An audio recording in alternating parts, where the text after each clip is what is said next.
Since Noah Syndergaard is going to be making his first start with the Dodgers this season, what did you see from him this spring as to the biggest progression from him? As he did spend so much time just working with Mark Pryor and the entire pitching staff. Where have you seen him evolve in his time here? I think the thing we've seen is he's figured out a delivery from the windup, from the stretch that he feels comfortable with, that he can repeat. With that, the command has been very good. Also, I think there's been an uptick in velocity, which is not most important, but it does play somewhat of a factor. As far as from the stretch, he's quickened up.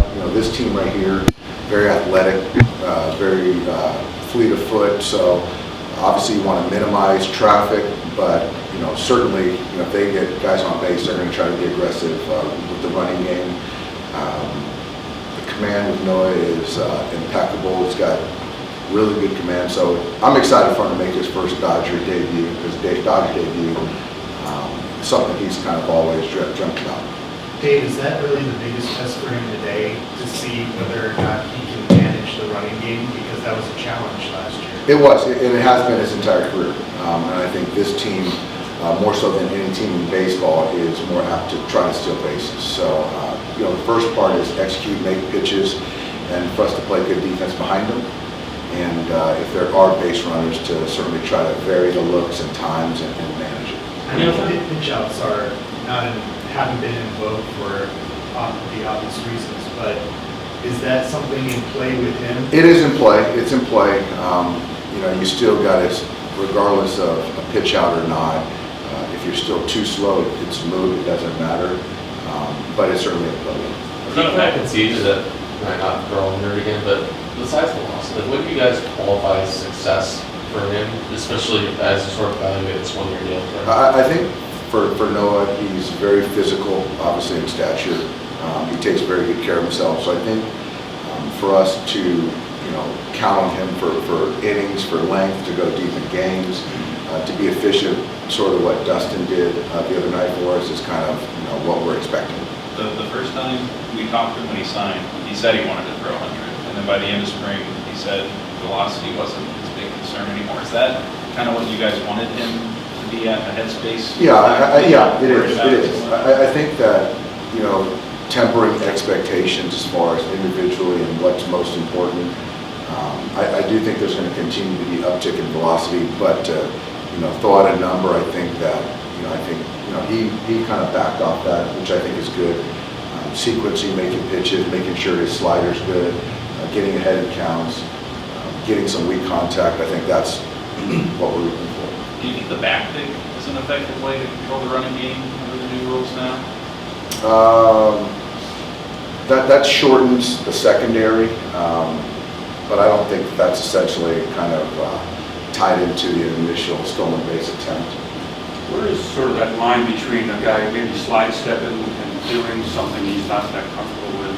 I think that there's a middle. I do think that where he was at in spring training, 1-4, 1-5, I think right there, varying the looks, the holds, I think that's the sweet spot for him. How's Muncy? Not great, sore. So today I just don't see him being available. But we'll see once he starts moving around a little bit. Is there concern it could be like? No, I don't think so. I haven't seen him yet. Just kind of talking to the trainers about his availability for today, and we'll see how he feels. Did you have Muncy penciled into second base earlier, or was this kind of in response to? Response to months. How was Tony's bullpen session? Really good. A few days ago he did an up-down. Today he did the same thing, so I think he was close to 40 pitches. All of his pitches was really impressive. Yesterday took some ground balls, some PFP, so that was good. Been doing some running, so Wednesday he'll go to CDR and face some hitters, which will be next test, and then we'll see where we go from there. With Michael Grove going tomorrow, he was telling me about the slider that he's been working on, and I know sometimes breaking balls can play up a little bit.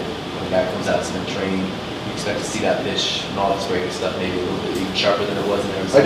I do. I think that, with Arizona, it was cold, there was dry air, altitude. I think that you saw with Clayton, when you get to sea level, the ball does a little bit more as far as spin.